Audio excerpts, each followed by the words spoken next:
podcast today with Don Shalvey. He's really the godfather of charter schools. I mean, he has done so much for business leaders, active citizens, philanthropists who support education in Stockton, San Joaquin Valley. And let me just say, I met him at the Gates Foundation many years ago, and we worked together. He was one of the first people to hire me to draw in his sessions. And he's been a leader in public school reform, and he started the first charter school in California. And then he changed legislation so that they removed the cap on how many charter schools you could have, he and Reed Hastings.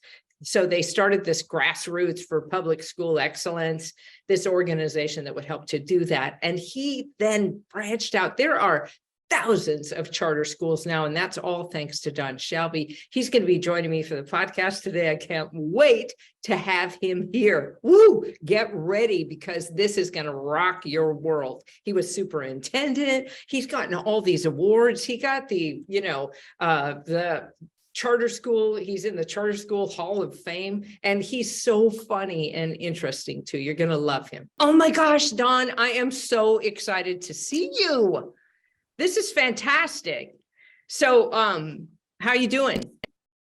Patty, I'm doing great. Always great to spend time with you, and particularly to talk about this whole notion of the long history of college for certain, and how it all started and how it spread all over the country and moved the charter sector. Yes, I love that. So today really is just our first time that we're going to start talking about charter schools. This one is really about how it began, what you did, and then over the weeks, we're going to spend time talking about all the different variations of things that have happened over the years and innovation that has occurred because of some of the things that you've done in the educational sector. So tell me first about College for Certain. This is a program that you started, right, at Aspire. But I have a picture of you where you were just a very young pup doing something. I want to show this picture to everybody, and I hope it'll show up on the screen. Can you see that? Let me just make sure I can share my screen here so everybody can see it, because this is incredible. All right, here we go. Tell me a little bit about this. Is this the beginning? Yeah, that is the beginning. And that's where the whole idea of College for Certain came out, based on me as a high school counselor in the summer camp. So you see me over on the right. And what I realized is that every cabin in the Pocono Mountains was named after a college. So when I went and started Aspire, yes, and we wanted College for Certain, we said, let's make sure we name every classroom in every one of our schools after a college. And that starts. So this is this picture, the next one. Oh shoot, where is my picture of that? There it is. This is it, right? Are these the yes. So tell me about this. So we decided that underserved kids really had to be part of a full focused play, that college was for certain for you. Yes. And that's visual, that's cultural, Nice. that's a series of activities. So for example, we went at this in the idea that the only way you could get your high school graduation, your diploma, was to exchange your acceptance to at least one college. Wow. Like, this was the play, and it goes on everywhere. And so you have to have a set of systems that match to your vision and match to your hope that kids have college in their future. And good things happened as a result of it. Including every one of the classrooms in every one of the Aspire schools has a youngster who either went to that school or goes to that school now, who writes to the kids. Oh my gosh. So there's like a mentorship that occurs, right? So people that have Yes. gone before them actually write back to them and make sure that they have someone who is their guide. Now, Dawn, say a little bit about how Aspire started. So where did it start and how did you get that charter school in California started? Yeah, let me say I started in 1991, Okay. and I was the superintendent in the school district, and we wanted an innovative new school to understand how to help our teachers and our kids to do things they weren't doing right now. And that was San Carlos Charter Learning Center. And in 1997, of all the craziest stuff, the president, Clinton, decided to come and Visit your school. yeah, he visited the school. I got a chance to introduce him. There were 250 people in this place because every TV was there. And literally at the end of that show, it was a great day. And a young man came up to me and said, you know, we need to have more charter schools in California, and there's only 100. Do you think we could get it done? I go, I don't know. And this young man was not a teacher. And literally, we did get it done. We literally got it done because of a great business guy who sold his company and didn't have a new company. And he and I started an effort, and we went out and got 2 million signatures, and it became a law because the Teachers Association in California said, let's work together on this. And that guy, right before he started his new thing, we got it done. And that is Reed Hastings, who's the founder of Netflix. Yeah. And he and I got the law passed, and the law allows for charter management organizations, because the law we got passed allows one board of directors the ability to oversee a bunch of schools.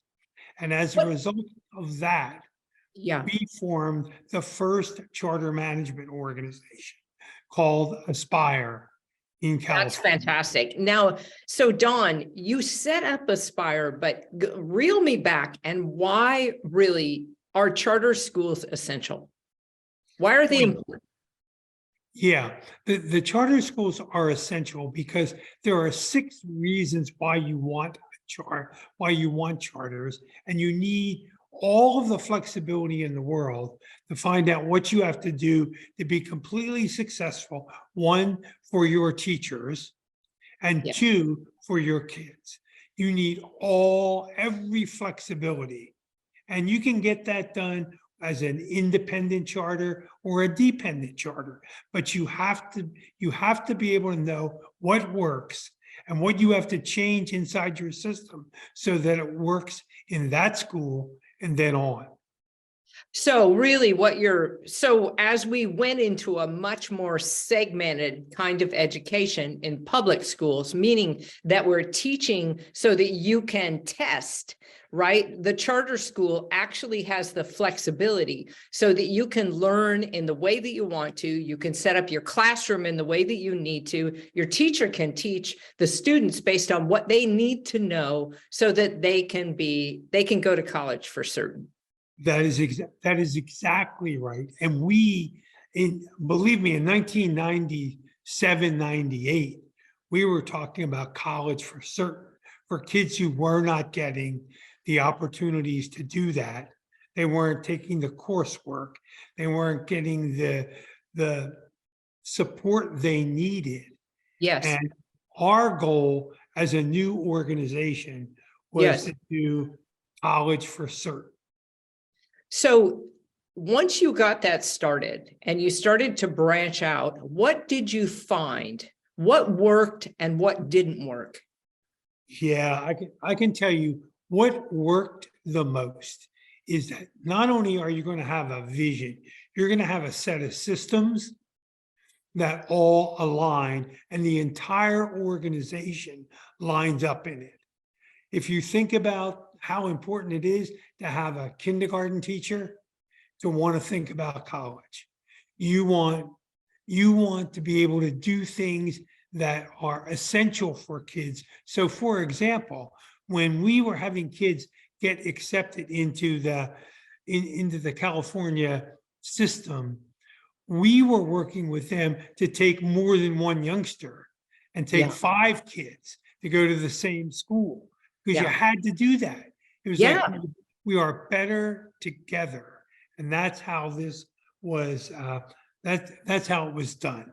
So we said everything we had to do had to ensure that kids were getting in, staying in, and getting supported that way. And I also have to say, when you're back to 1998, there were very few teachers who had any technology in their classrooms. Right. So when you start a charter, it allows you to work with teachers who were learning something in a charter and then going back to their schools to do it again, to scale up, because you had to scale. And the one thing I would say is a good organization when we were funding is 2 things. One, Aspire had to be unique. But you also, Aspire had to be part of a community. Because when you get together with other charters or other school systems, you learn from one another. And it grows. We weren't trying to be the only ones figuring this out. We wanted everyone to figure it out. We're not, there are no secrets you want to hide in public education. You want everyone to get it.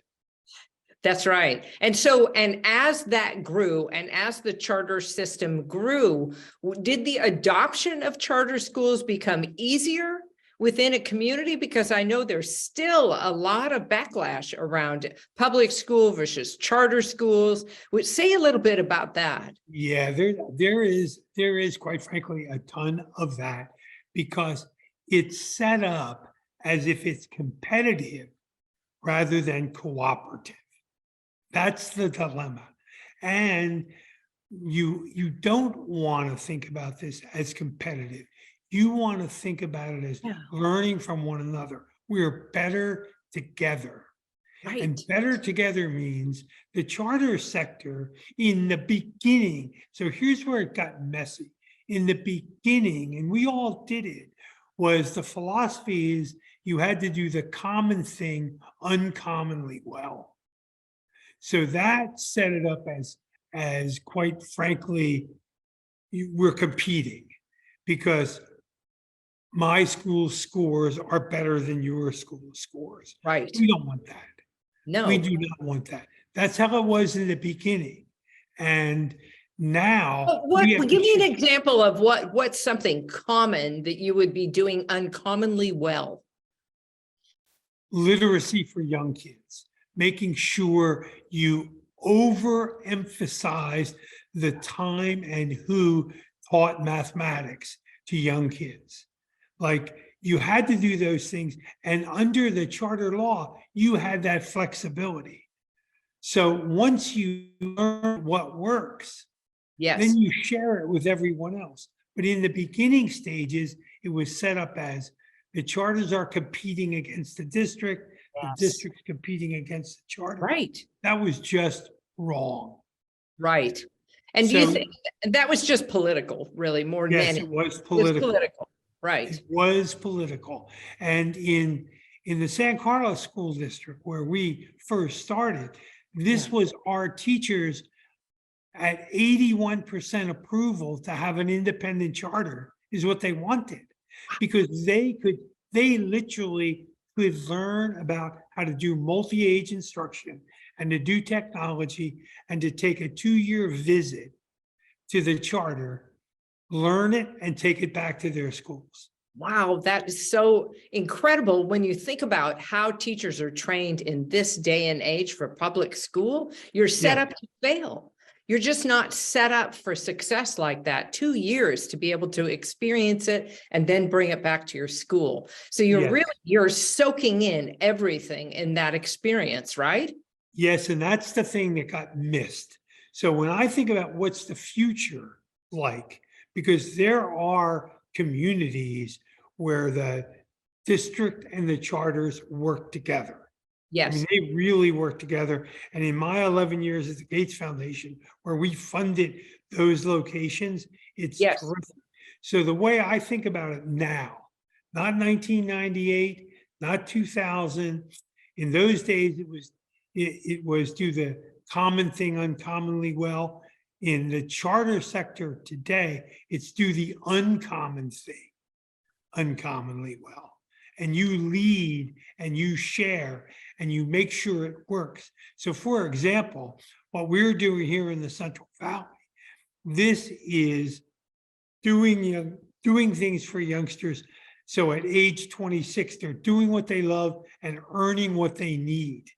that's And right. that's a That's right. different model. Yes, it is. And so say a little more about what you're doing now. Like that was then when it began. And you've learned all this stuff over time and working at the Gates Foundation. And now you have San Joaquin Plus. So tell me, what is the mission that the charge that you're on now? Yeah. Yeah. So our mission is very, very clear around ensuring that young people Yes. figure out what they're interested in. Now, let me tell you this. Yes. 70% of high school graduates over the last 35 years stay here. They Wow. stay. Wow. Yeah, they don't leave. That's unbelievable. Yeah, it's not big cities. This is the Central Valley. Yes. And they love it here. So what you have to do is ensure that the workforce Yes. attracts them. Yes. So we find out what they like and we start them earlier in high school and we give them the chance to earn and learn while in high school. That's a Right. new model that we help district charters, district schools, district pathways, and new charters to do that so that kids get an earlier start in health, an earlier start in education, an earlier start in agriculture, and an earlier start in construction. Because these are the 4 biggest areas. So these youngsters will go to early college career, high schools, early college pathways, and their calendar will look a lot different. You don't go to school and then you go to work. You do the same, you do it at the same time. It's integrated learning. time. So, At the and this same is like an apprenticeship model, really is what it is. They come into an early apprenticeship and learn what they need to do and work their way up until they can actually make a living wage there within an industry that is right there at home. It's exactly right. And the other thing that's critical, particularly if you if you want to stay, the most important people you want to meet are the employers who know you. They give you their skills and they give you their knowledge. And that's what gets you moving. So you have that working for you. That is so fantastic. And so I know that we have done some, work together. I've visualized some of that with some of those employers, and that was really powerful.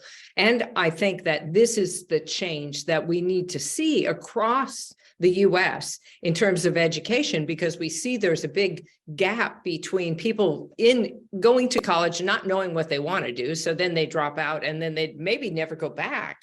Or maybe they think, I don't even know what I want to do in high school, and they never get connected to it. So I think part of that is creating a sense of connection within your own community. And if we're going to change how things are done so that Kids don't have to go somewhere else unless that's their choice to do.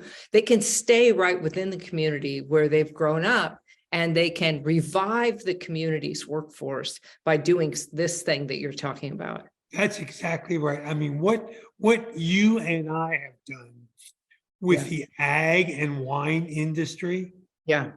we are now at the point where youngsters in schools are now earning and learning Yeah. and working in the ag wine industry and what they care about. It could be hospitality.